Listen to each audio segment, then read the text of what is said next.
What's left of tropical depression Pabuk, also known as Romina in the Philippines, has made landfall over Vietnam. Easterlies continue to dominate with increasing rainfall for parts of Mindanao, and we have a cold surge set up.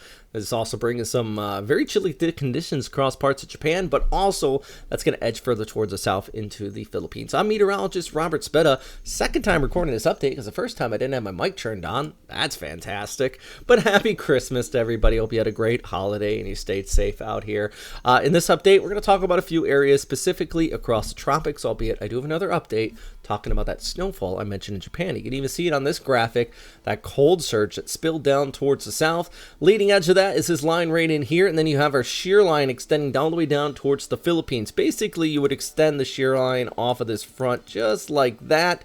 And then, of course, on the tail end of that, you had what was left of Pabuk that came on shore already around Ho Chi Minh, but the bulk of the convection was just towards the north of the city. And then, of course, the easterlies. And I'll talk more about that in the long-range forecast in just a moment. But the big thing right now is, yeah, the northeasterlies continue to dominate the forecast here. All right, so how about Pabuk? You know, this did come on shore.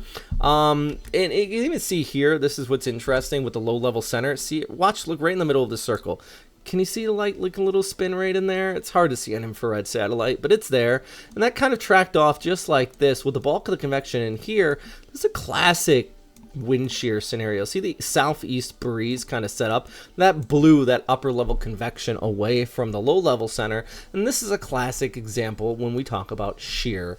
And this time of year it's common to have shear. Now a lot of that convection did flare up here, so we're still seeing rainfall across southeastern areas of Vietnam as that flow continues to come in with the northeast monsoon. But meanwhile, we also have a little bit of a tropical low off the southeast coast of Mindanao, increasing showers for places like Siargao, Davao there as well, not a full-on storm system.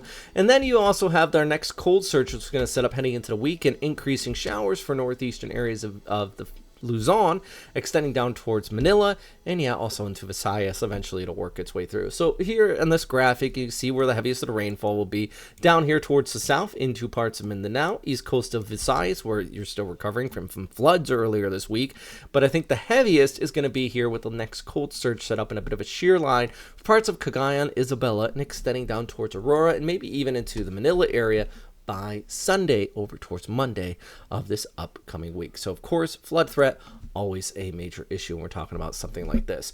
All right, let's take a look at the flyover. I want to go back. A lot of people are saying I skip over the first part too fast here. The flight just takes right off. So Mindanao, of course, scattered rainfall out here for you, especially along the east coast. We're going to see the highest of that inflow. Tacloban at 28 degrees with some scattered showers. Rojas at 29. And then we look back towards the north here, and you see off way in the distance there, Manila's not all too bad, thanks to the easterly flow set up in places like Manila over towards Subic, and also across most of Region 1 north of Pangasinan will be remaining dry, while scattered showers still remain in parts of Region 2 here, just because of that northeast monsoon.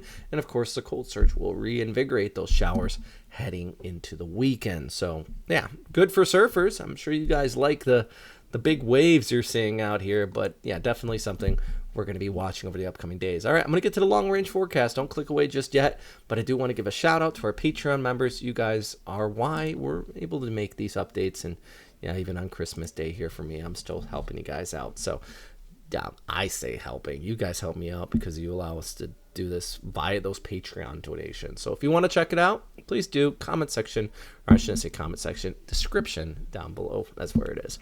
All right. So the Climate Prediction Center does say from the 1st to the 7th, there is a high chance of tropical development. And if we look at the long range outlook, according to the GFS, so we're talking about the 31st right in there. The ensembles are indicating something out here. In fact, I'm going to add the 6Z looped into here, and we're going to see what that has to say, because I think it's going to be interesting to see what the previous run kind of had on here, and still kind of looking at something out here in the Philippine Sea. So what does this all mean? Well, means at this time, definitely want to monitor the Philippine Sea. Having a storm in early January is not common. I'm going to be honest with you. That would be really weird. There's not a lot of convection here, but It's definitely possible. Usually when we get these Grinch storms, they happen in December, January, it takes off, and it's rare to have a full-on typhoon in the month of January in the Philippine Sea.